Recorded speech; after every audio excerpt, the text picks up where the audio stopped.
I'm Richard Gisbert, and you're at The Listening Post. This week, has the spirit of the Arab Spring come to Wall Street, or are these just anarchists out to make trouble? The media side of New York's occupied territory. Puzzling, bizarre protest. When breaking news goes wrong, the verdict at the Amanda Knox trial gets lost in translation. Another Twitter hack attack. This one's in Bangkok. The victim is the Prime Minister. And inside the X Games with breakthrough onboard technology, our web video of the week. The first of the Occupy Wall Street protests took place in New York City on September 17th. Within 2 weeks, the movement had spread to Washington, Miami, Chicago, Los Angeles, and Boston, to name just a few. Coverage was initially slow in coming, the protesters say, because the corporate system they are seeking to change has connections with the mainstream media that run deep. And it's not just about the money and the advertising dollars big corporations pour into media companies. It's also about access.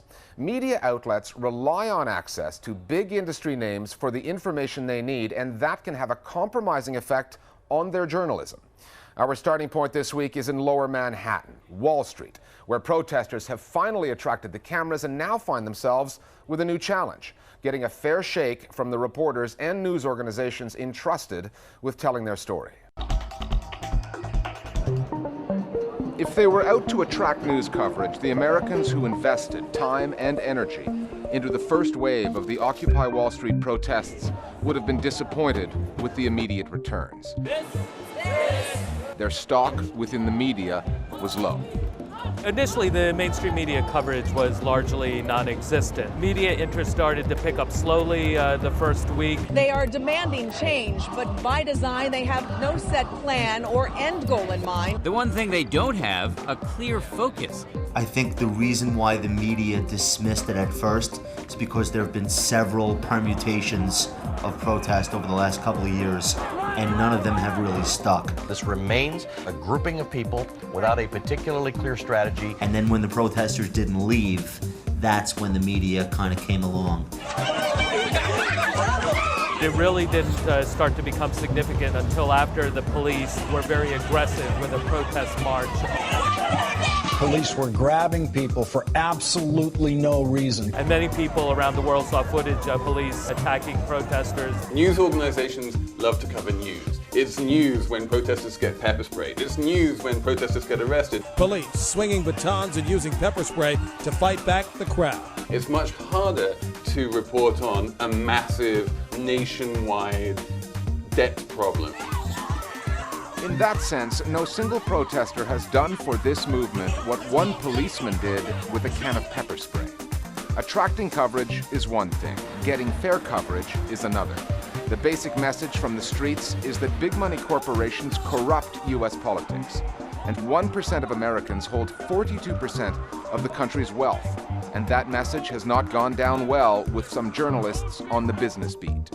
So CNBC in general, and Larry Kudlow in particular, are the 1%. This puzzling, bizarre protest going down on Wall Street and other places. Forbes is owned by Steve Forbes, who's a proud member of the 1%. The Wall Street Journal is owned by Rupert Murdoch, who's also a proud member of the 1%. So it's natural that they're going to try to dismiss it and try and play down its importance. You get this usual kind of snide and snarky commentary focusing on people's dresses, on their clothing. That these people are freaks, they're deviants, they have nothing to protest about, and that actually became kind of a big theme when the media coverage picked up. In the financial space, you see embedded journalists who are in bed with who they're supposed to be reporting. CNBC is a fantastic example of this. That I am all about being opportunistic. They're completely embedded, they're completely conflicted. Seriously? Erin Burnett used to work at CNBC, a business network, and is now at CNN. She's a former banker, reportedly engaged to a banking executive. There are all kinds of people there. Babies, teachers, cheerleaders, and that. After selectively characterizing the protesters as oddballs, she brought her financial expertise to bear. So do you know that taxpayers actually made money on the Wall Street bailout? I was not aware of that. Does that make you feel any differently? Well, I would have to do more research about it, but... if I were right, it might. Oh, sure. This was the big issue, so we solved it. No, you didn't, actually. The bailouts are just one of the many issues the protesters are raising. Even Forbes, the business magazine, posted a piece deriding Burnett's dismissal of the story. CNN has been pretty bad. Again, it's been snide and dismissive. They were very late to the game, but now they've finally gotten here. The airwaves are owned by the public. The media should be acting in the public interest. They used to, by law, had to act in the public interest, but that was done away with about 30 years ago. As for the print media, they've done a marginally better job. These protests are a wake-up call to the mainstream media, saying, look, there are lots of people out there who have been seriously harmed by the crisis, and they have no way out. And I think it behooves the mainstream media to talk to these people and understand what happened and try and explain how the large corporations and the plutocrats contributed to their plight. It also behooves the consumers of news to do their homework. It's not good enough in 2011 to blame a corporate media conspiracy for an absence of information. It's out there. We live in a country where people would prefer to watch Dancing with the Stars. They prefer to get their news from entertainment outlets as opposed to actual news organizations. They barely read. Everything is a soundbite. And the actual media reporting of each and every stage of uncovering this fraud, it was out there. If you read the New York Times, if you read the Wall Street Journal, Bloomberg, Reuters, it either went over their heads or they purposely went out of their way not to find it. It's so easy to type Occupy Wall Street into Twitter or Google, and the voices have never been easier to find for those who want to hear them. The question is whether those who have no particular interest in seeking them out are going to hear those stories, and that's still down to the mainstream media. Alternative voices are emerging. WeAreThe99%.com is a site where Americans, many of them university educated, tell simple, moving stories of how they cannot find work or of jobs that just do not pay enough. You've heard of the Wall Street Journal. This movement has produced an alternative publication, the Occupied Wall Street Journal. You know, people are taking the paper, people are reading the paper, it's getting passed around.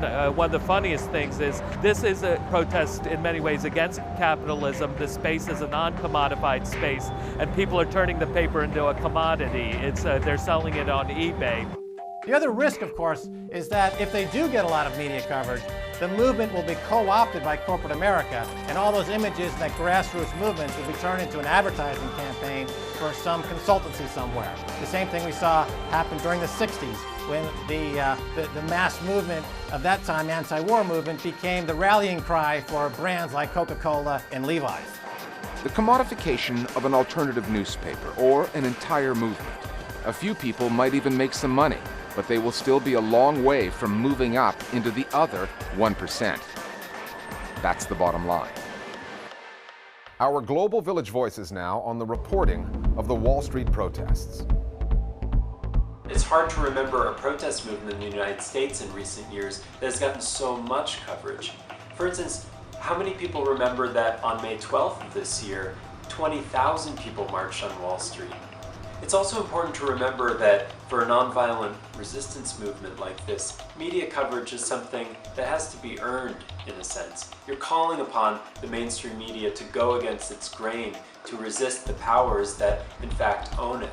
The problem is that the OWS has been unable to feed the media apparatus with the fuel it needs to get this story really fired up. The media needs a leader to interview, it needs sound bites, and of course a violent demonstration is much more newsworthy than some people sat in the road on the Brooklyn Bridge. There's a real disconnect between the way the established financial media views things and much of the rest of the world. And the mainstream media should be considering a little bit more in their coverage. Might want to diversify things a little bit more. Pick somebody who speaks candidly about their market tactics versus somebody who, say, happens to be speaking their book with several $100 million in assets under, and that's their only credentials. Time now for Listening Post News Bites. The family of the jailed Egyptian blogger Michael Nabil, who's on a hunger strike, has said that the postponement of his appeal hearing could amount to a death sentence. Nabil has already been on that hunger strike for more than 40 days. His family now says he is about to start refusing to drink water. Nabil has been called Egypt's first prisoner of conscience to be jailed since the ousting of former President Hosni Mubarak. He was sentenced in April to 3 years in prison for criticizing the ruling military. The charges relate to postings on his blog where Nabil alleged that the military had committed human rights violations and had sided with the Mubarak regime during the protests. Last month, we reported on Peru, yet another South American country with a leftist leader who's at loggerheads with privately owned right-wing media groups. One of the journalists we interviewed for that piece was Fritz Du Bois, a key player at El Comercio, the country's most powerful media group, which opposed President Ollanta Humala during the recent election campaign.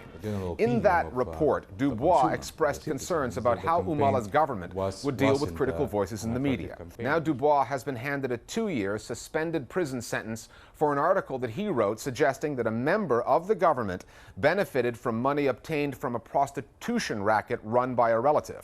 Du Bois is now accusing the Humala government of following in the footsteps of Ecuador's Rafael Correa, who has been accused of repressive tendencies towards the press in that country. Concerns about freedom of expression in Peru have also been voiced by the country's Press and Society Institute, which has reported that 3 journalists have been killed and there have been 79 attacks against media workers, all in the past year. Twitter is fast becoming the platform of choice for political hackers out to make mischief. Thailand's recently elected Prime Minister Yingluck Shinawatra has suspended her Twitter account after it was hacked and used to disparage her. 8 messages critical of the government were posted before the feed was shut down. One had Shinawatra saying, "Where are the opportunities for the poor? We use them to give them hope for votes so our own group can benefit." Another bogus tweet said, "If she can't even protect her own Twitter account, how can she protect the country?" Think about it, my brothers and sisters. Among the other victims of recent Twitter hackings, U.S. President Barack Obama and both Fox News and NBC News in the U.S. Journalism is a competitive business in which the race to get the story first sometimes means not getting the story right. We saw an example of that in Italy at the recent Amanda Knox murder trial appeal case. Moments before the appeals court overturned the guilty verdict, it upheld a ruling against Knox on a separate conviction on a defamation charge. In an example of undue haste or an Italian ruling getting lost in translation, Britain's Daily Mail newspaper went with this: "Guilty, Amanda Knox looks stunned as appeal against murder conviction is rejected." The article went on to say that the prosecution said it was delighted with the verdict and that justice had been done. According to a spokesperson for the Daily Mail, the erroneous report was only online for about 90 seconds before being corrected, but that was long enough for a British blogger, Malcolm Coles, to spot the mistake. Other British news outlets that got it wrong in their live feeds online were the Guardian newspaper and Rupert Murdoch's Sky News and Sun newspaper. The Sun is the sister paper of the now-defunct News of the World, the Sunday tabloid that was shut down by Rupert Murdoch over the phone hacking mess. It now looks like the people who said that Murdoch would merely replace that tabloid with a Sunday version of The Sun are about to be proven right. There are all kinds of reports coming out in British newspapers that News International is already hiring senior editors to start the new paper. We've been dealing with some pretty serious issues here at the Listening Post over the past few weeks. Libya, fear-mongering in the media, high-stakes diplomacy at the UN. In the interests of lightening the tone a bit, we want to trot out a piece we did about political puppets for a second look. Jonathan Shapiro is a South African political cartoonist. His pen name is Zapiro, and he's launched a satirical puppet show on video called Zanews. Zanews is the latest descendant of the grandfather of all political puppet shows, the 1980s British series Spitting Image. Spitting Image taught satirists that puppet shows, done right, can be a potent form of political commentary. Similar shows have since appeared in more than 30 countries, lampooning world leaders from Reagan to Thatcher to Putin and beyond. But producers have learned that politicians actually fear the effect the puppets can have on audiences. So getting the shows on the air and keeping them there is not easy. The Listening Post's Adnan Ahmed now on the puppets that take on the powers that be. They've poked fun at politicians in Pakistan, lampooned leaders in Kenya, and played Berlusconi for laughs in Italy. Political puppet shows make for potent satire. It's been that way since the days of Ronald Reagan, Margaret Thatcher, and the grandfather of the genre, Britain's Spitting Image. It is definitely time for your medication, sir. A little harder, Larry. 80s politics were very extreme. You had a lot of rioting, you had a lot of violence, and a lot of sort of split political views. Reagan and Thatcher appeared on the back of that. That's what propelled them into power. The character of the puppets really came out of the reality of the situation. Reagan, for instance, seemed to spend an awful lot of time asleep, and other people seemed to be doing all the work. So in our show, he was in bed all the time. I think the appeal with Spitting Image was that it would give you the news of the week, but it would also entertain you and make you laugh. I'll join you in a couple of days. And the idea of Maggie and Ronald sort of falling in love kind of made sense. They used to satirise the special relationship very well. Spitting Image set the standard for puppet satire, becoming the most successful show of its kind on British television. Using latex to skewer world leaders, the show's irreverent humour simplified the politics of the day. There was no escape for Reagan or Thatcher. It used to go out regularly to audiences of 12 million. When it was successful, 15 million sometimes. And when the Americans bombed Libya, we had the highest viewing figures we'd ever had. Do you remember Libya? Oh, do I remember Libya? No, who's Libya? And bombing Libya split the country down the middle because people didn't like the idea of England being used as a runway for American planes. When our show was successful, people arrived from all over the world wanting to do Spitting Image. By 1994, scriptwriter Viktor Shenderovich was crafting Russia's very own version of Spitting Image. The show was called Kukli, or The Puppets. Kukli was the first satirical program in post-Soviet Russia. It was fate in a way that Kukli happened when it did. The Chechen War happened, and when the war started, attitudes to the authorities deteriorated sharply, and the program appeared at that very time. And so the opportunity appeared for me to say what others couldn't say. Kukli was launched on liberal channel NTV during Boris Yeltsin's presidency, a high point for press freedom in Russia. Yeltsin allowed the show to have its fun. But in 1999, Vladimir Putin was elected the new Russian president. Kukli's satire now turned to the German fairy tale Little Zackers for one of its famous sketches, featuring Putin as the evil dwarf bewitching a city into thinking of him as a wise ruler. If Putin got the joke, he didn't like it. He didn't know what a metaphor was, and he took the story of Little Zackers as a personal insult based on his physiology. He was insulted by the use of the dwarf, as he's no giant. Little Zackers aroused his personal anger, as we know. The Russian authorities, or Putin in particular, was so scared about being laughed at, being ridiculed. Putin's appeal is very much based on harking back to an old idea of Russia, no nonsense, tough man, almost a Stalin-like figure. I mean, Stalin would never have tolerated satirical puppet shows mocking him or ridiculing him because he understood the power that that could have. Putin reportedly sent an agent to ask Shenderovich to shelf the president's puppet. The episode typified the deteriorating press freedom under Putin's watch. Not only did he manage to take the show down, but he also managed to take over the channel that was running the show. I spoke to Shenderovich and he said, under a communist regime, well, they just shoot you. Under authoritarian regime, they just buy your show and close you down. In 2002, just 2 years into Putin's presidency, Kukli was kicked off the Russian airwaves, but the show ran for 8 years and it had an impact. And as in Russia, South Africa's relatively young democracy is still exploring the limits of press freedom and satirical humour. South African puppet show ZAR News couldn't even get on the air, despite being initially commissioned by South Africa's state broadcaster, SABC. I looked at the political field, the landscape, and I thought, wow, this is like a chessboard with so many different, very colourful characters. Having a quasi-saint like Nelson Mandela on the one hand, on the other hand, having a quasi-neo-Nazi like Eugene Terblanche. South Africa's political figures were ripe for caricature, but ZAR News' deal with SABC fell through when the broadcaster demanded editorial control over the show. You've got to make sure that whatever product you put on air adheres to your editorial policies. That is the editorial control we wanted. The producers wanted to project it as a political issue and project it as in a way that government is influencing it. But the other broadcasters in the country, they also rejected it. Therefore, what does that say? None of the mainstream broadcasters were ready for a show. I think the people of South Africa are ready for Zan News, but the broadcasters were not ready. People love politics, but they would like to see politics shown in a humorous way rather than this very flat, conventional way that traditional broadcasters show it. So we decided to take it to the web and bypass the broadcasters, go straight to the viewers. The Zan News team say the show has the most popular YouTube channel in South Africa and a Facebook following of over 30,000.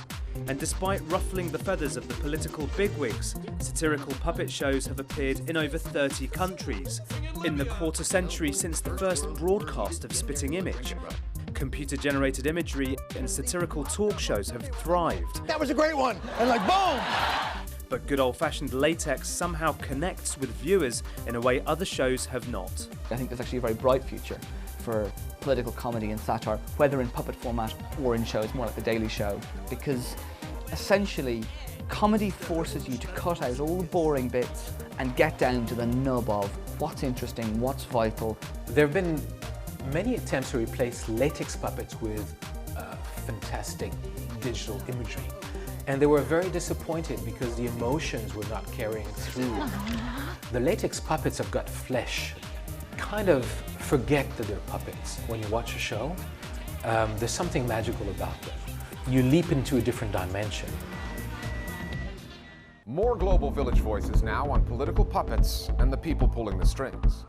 Well, Spitting Image had a profound cultural impact on Britain because, apart from being very funny, it also gave the public much better access and connection to politicians and politics than it had previously.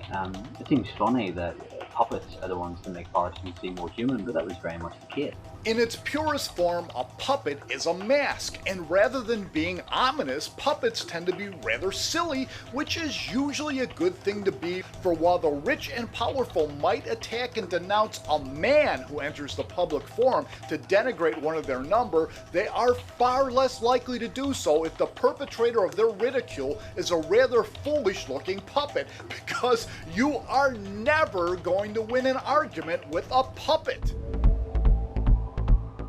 Finally, for all of the problems that we look at in the global media on this show, for all of the critics we put on the air, there are some remarkable innovations out there well worth looking at. One of them we're seeing more and more often is the GoPro video camera.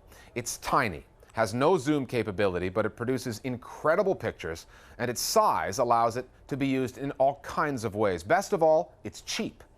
Our web video of the week is from the 2011 X Games, the action sports festival held in Los Angeles back in August. This piece of video will give you an idea of what the GoPro micro camera can do, where it can go, and ultimately where it can take the viewer. We'll see you next time at The Listening Post.